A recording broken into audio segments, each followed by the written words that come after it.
बिस्मिल्लाहिर्रहमानिर्रहीम अस्सलाम वालेकुम वेलकम टू माय चैनल। जैसा कि रमज़ान की आमद है तो मेरी कोशिश है कि मैं आपके लिए छोटी छोटी स्नैक्स की रेसिपी लाऊं या खाने की रेसिपी लाऊं जो आपको पसंद आए और आप बिल्कुल छोटी सी हो ताकि आप बोर भी ना हो सकें। तो आज फिर मैं रमज़ान के लिए आपके लिए ना स्नैक्स की रेसिपी लाई हूँ, इतने मज़े की और बिल्कुल सिंपल मसालों से बिल्कुल सिंपल सी बनती है और बच्चों को तो बेहद पसंद आने वाली ये रेसिपी है। तो आप इस रेसिपी को एंड तक फॉलो कीजिएगा ताकि आपकी भी रेसिपी अच्छी सी बन सके।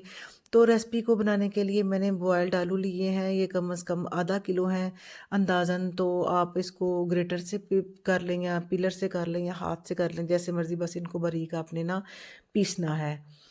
तो रमज़ान के लिए ये स्पेशल रेसिपी है, ये बहुत ही मज़े की बनकर तैयार होती है। तो आप ज़रूर ये बच्चों को बनाकर वैसे भी आप दे सकते हैं घर में। इसके साथ मैंने 2 बॉयल्ड आलू लिए हैं, अंडे लिए हैं। अंडों को आपने सख्त वाला उबालना है, तो आप ये इनके फोक की मदद से भी इनको ना मैश कर सकते हैं या ग्रेटर की मदद से। मुझे ऐसे आसान लगता है तो मैं फिर ऐसे ही कर लेती हूँ। तो बॉयल्ड और श्रेडिड मैंने चिकन लिया है, 1 कप लिया है मैंने। आप चिकन की क्वांटिटी ज़्यादा कम भी कर सकते हैं। तो सब्ज़ मिर्चें ज़रा ध्यान से, आजकल बहुत ज़्यादा तीखी आ रही हैं, 1 ही सब्ज़ मिर्च मैंने ली है और थोड़ा सा इसके अंदर धनिया भी मैंने ना ऐड कर दिया है। तो ये लहसुन पाउडर का इसके अंदर इस्तेमाल करेंगे, 1/2 टेबल स्पून लहसुन पाउडर का है। थोड़ा गीला हो गया था तो इस वजह से थोड़ा सा मैंने ना पानी ऐड करके इसके अंदर ना इस्तेमाल किया। आपको अगर आपके पास नहीं तो आप यानी कि लहसुन दूसरा भी इसके अंदर फ्रेश भी इस्तेमाल कर सकते हैं। तो 1/2 टेबल स्पून मैंने डाली है इसके अंदर पेपरिका, जस्ट कलर के लिए होती है। और 3 ब्रेड के स्लाइस को अच्छे से सोक करके निचोड़ के इसके अंदर मैंने ऐड कर दिया है। तो नमक लिया है मैंने 1/2 टेबल स्पून, आप कम ज़्यादा भी कर सकते हैं। तो 1/2 टी-स्पून मैंने लिया है काली मिर्च का पाउडर ऐड कर दिया है। और इसके अंदर तकरीबन 4 टेबल स्पून मैंने ऐड किए हैं कॉर्नफ्लोर के, ताकि अच्छे से इसमें क्रिस्पी ये हो जाएँ और ये अच्छी सी इसकी बाइंडिंग भी हो जाए और बहुत मज़े की इसके साथ ना हमारी रेसिपी जो है बनेगी। तो सिंपल इसको कुछ भी नहीं करना, अच्छे से आपने मिक्स कर लेना है। अच्छा सा वेल कंबाइन आपने इसको मिक्स करना है। थोड़ा स्टिकी सा हो जाता है लेकिन थोड़ा 2-4 मिनट लग जाते हैं, बिल्कुल सही ये ना आ जाता है अपनी हालत में। तो बस अब आप अपने हाथों को थोड़ा सा ऑयल से ग्रीस कर लें। तो किसी भी शेप में आप इसको बना सकते हैं, स्क्वायर बना लें, चौरस बना लें, गोल बना लें, जो आपको पसंद है। आप इसके कबाब भी बना सकती हैं, लेकिन मैं इसको ना शामी का यानी कि गोल वाला बनाऊंगी, टिक्की इसकी बनाऊंगी अच्छे से। आप जो आपको शेप पसंद हो आप वो कबाब भी इसके बना सकते हैं।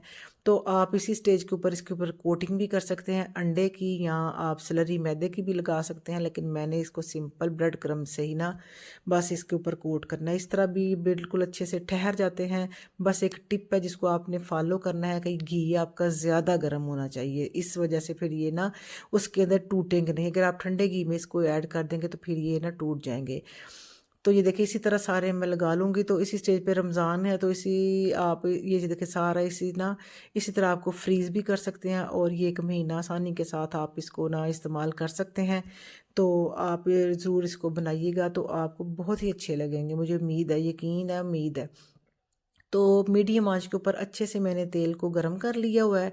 तो ये टिप आपने ज़रूर फॉलो करनी है। अगर आप अंडा लगाना चाहते हैं इसकी कोटिंग में या आप स्लरी लगाना चाहते हैं वो भी लगा के फिर आपने ब्रेड क्रम्स इसके ऊपर कोट करने हैं, ठीक है। तो वरना अदरवाइज़ इसी तरह ये तेज़ आंच के ऊपर करेंगे ना, तेज़ गरम, जब ये घी अच्छा सा गर्म हो जाएगा तो फिर ये इसकी कोटिंग बिल्कुल अच्छे से ठहर जाएगी और बिखरेगी नहीं। और अगर ठंडे घी में या नॉर्मल घी में आपने इसको ऐड कर दिया तो फिर ये ना टूटने का खदशा हो सकता है, क्योंकि इसके ऊपर हमने कोटिंग नहीं की उसकी।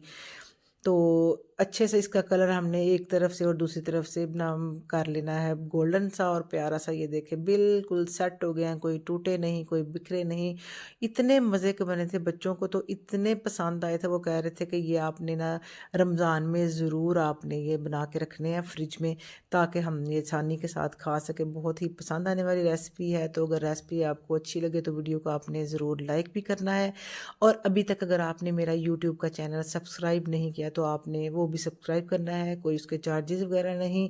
तो फ्रेंड एंड फैमिली में भी ज़्यादा से ज़्यादा शेयर करें ताकि ज़्यादा से ज़्यादा लोग रेसिपीज़ को जो ना फॉलो कर सकें और इससे फ़ायदा हासिल कर सकें। तो इंशाल्लाह मिलते हैं फिर एक और नई रेसिपी के साथ जो सिंपल भी हो, आसान भी हो और छोटी भी हो और मज़े की भी हो। तो नेक्स्ट रेसिपी के लिए अल्लाह हाफिज़।